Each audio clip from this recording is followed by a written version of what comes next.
ये बोल रहा है कि दिन में महिलाओं का पूजा होता है और रात में चीरहरण होता है।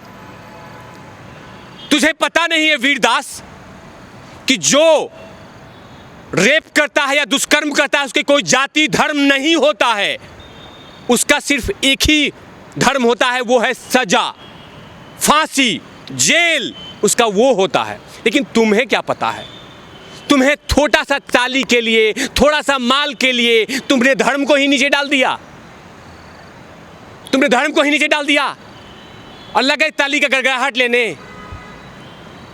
और भी मजाक करने के शब्द हैं, और भी मजाक किया जा सकता है। अरे मजाक सीखना है तो राजू श्रीवास्तव से सीखो ना, कि किसी के धर्म पे डोंट नहीं करता।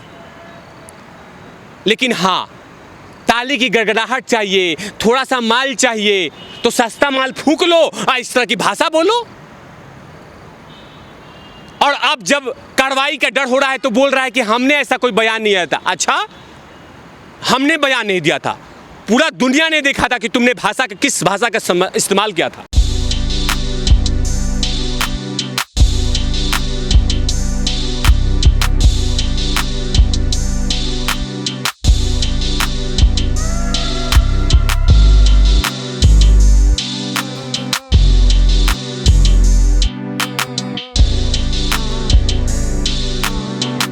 तिवारी भैया, आपका बहुत बहुत स्वागत है। सर, जिस तरीके से बॉलीवुड के एक्टर वीरदास ने वाशिंगटन डीसी में बोला, भारत की जो परिभाषा दी है कि मैं उस भारत से आता हूं जहां दिन में औरतों की पूजा करी जाती है और रात को उनके साथ बलात्कार, गैंग रेप किया जाता है, तो इस बयान को आप कैसे देखते हैं? देखिए, सबसे पहले कि इस बयान में इससे पता चलता है कि अमेरिका में इसकी औकात क्या थी, वीरदास की, कि यहाँ से ये सूटकेस से मसाला लेके नहीं जा सकता था। माल लेके, जो होता है महंगे महंगे माल, ये वाला लेके नहीं जा सकता था। और वहाँ पे उसकी औकात नहीं थी अमेरिका में कि महंगे माल फूंक सके। यही सस्ता माल लेकर ये भाषा बोल रहा है। इस आदमी को, इस गवार को ये पता नहीं है मैं भाषा क्या मर्यादित तोड़ रहा हूँ, क्योंकि जिस शब्द का इस्तेमाल किया है इस वीरदास ने, ये बोल रहा है कि दिन में महिलाओं का पूजा होता है और रात में चीरहरण होता है। तुझे पता नहीं है वीरदास कि जो रेप करता है या दुष्कर्म करता है उसके कोई जाति धर्म नहीं होता है, उसका सिर्फ एक ही धर्म होता है, वो है सजा, फांसी, जेल, उसका वो होता है। लेकिन तुम्हें क्या पता है? तुम्हें छोटा सा ताली के लिए, थोड़ा सा माल के लिए तुमने धर्म को ही नीचे डाल दिया, तुमने धर्म को ही नीचे डाल दिया और लगे ताली का गड़गड़ाहट लेने। और भी मजाक करने के शब्द हैं, और भी मजाक किया जा सकता है। अरे मजाक सीखना है तो राजू श्रीवास्तव से सीखो ना, कि किसी के धर्म पे डोंट नहीं करता। लेकिन हाँ, ताली की गड़गड़ाहट चाहिए, थोड़ा सा माल चाहिए तो सस्ता माल फूंक लो और इस तरह की भाषा बोलो।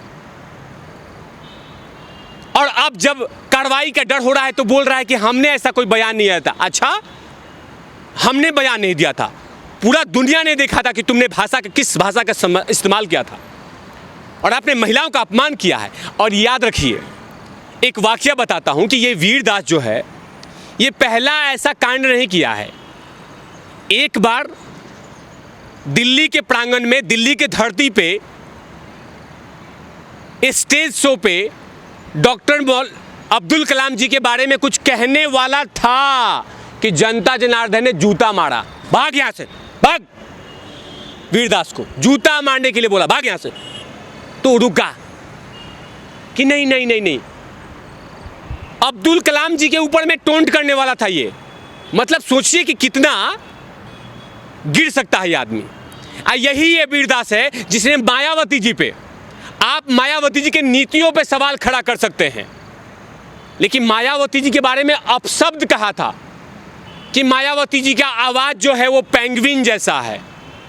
ये मैं मिलावट नहीं कह रहा हूँ, ये इसका इतिहास बताता है। मायावती जी को कहा था कि उनका फेस मर्दों की जैसा है, इसलिए मैं कुछ नहीं कहूँगा, ये वीरदास ने कहा था। मतलब कि सोचिए कि इसको मजाक उड़ाने के लिए कौन कौन से व्यक्ति को चुनता है या कैसे कैसे मजाक उड़ाता है। अरे तुझे मजाक उड़ाना है तो बहुत ऐसे शब्द हैं, उसमें मजाक उड़ाओ, उस पे बोलो। समाज में ऐसे बहुत सारे फनी चीज़ होते हैं, उसमें मजाक उड़ाओ। लेकिन आप कविता लेके गए वाशिंगटन डीसी में और जाके वहाँ कह रहे हैं कि मैं उस धरती से आता हूँ जहाँ पे महिलाओं को रात में ये किया जाता है, दिन में ये किया। आपने रिसर्च किया है क्या? आपने रिसर्च किया है? आपने देखा है?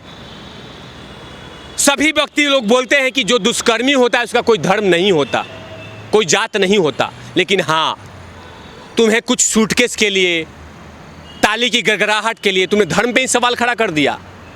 आहत तो तब हो गई पत्रकार महोदय कि जब ये बोल रहा था, जब ये उल्टी कर रहा था, कांग्रेस के लोग चाटने के लिए आ गए कि मैं चाटूंगा, वीरदास ने जो उल्टी किया है मैं चाटूंगा। मैं, अरे भाई, देश का वो गरिमा बढ़ाया नहीं है, देश को नीचे करके आया है, हिंदू धर्म की संस्कृति पे सवाल खड़ा करके आया है। आज चाटने में लगे हुए हैं कि वीरदास का मैं चाटूंगा, वीरदास का मैं चाटूंगा। आपने कांग्रेस के नेताओं का जिक्र किया, शशि थरूर, अशोक, मनु सिंघवी जो बड़े वकील, मस्त वरिष्ठ वकील है कांग्रेस के, इनका बयान है कि ये अभिव्यक्ति की आज़ादी है, बोलने की आज़ादी है, तो ये बोल सकता है। वहीं अगर कंगना रनौत बोलती है कि भीख हमें आज़ादी में, जो आज़ादी मिली वो भीख में मिली है, तो उसको बोलते हैं कि इनका पुरस्कार वापस हो जाना चाहिए। इसको कैसे देख, दो दोहरा मापदंड जो अपनाए हैं। जो दोगला शब्द बना है वो इन्हीं लोग के लिए बना है। जो दोगला शब्द का आविष्कार हुआ था इस दुनिया में, वो इन्हीं जैसे लोगों के लिए बना था। कंगना कहीं पे भी किसी भी स्वतंत्रता सेनानियों का अपमान नहीं किया, कहीं पे भी नहीं।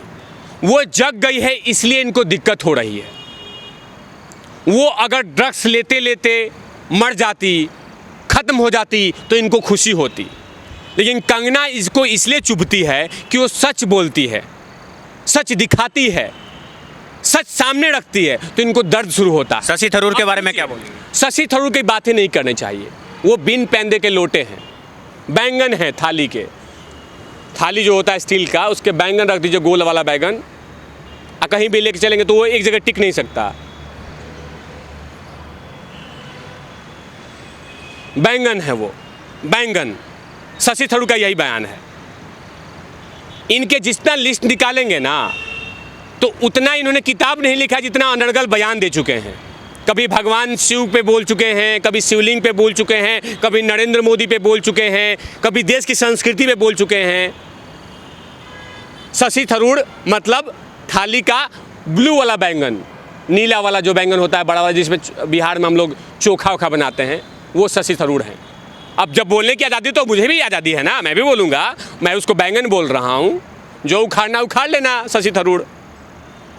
जब तुम बोल रहे हो ना कि अभिव्यक्ति की आज़ादी है, तो तिवारी भैया में संस्कार है कि अभिव्यक्ति की आज़ादी में मैं बियॉन्ड नहीं जा रहा हूँ, वरना अमर्यादित भाषा इस्तेमाल करने का मेरे पास भी सूटकेस भरा हुआ है। लेकिन नहीं,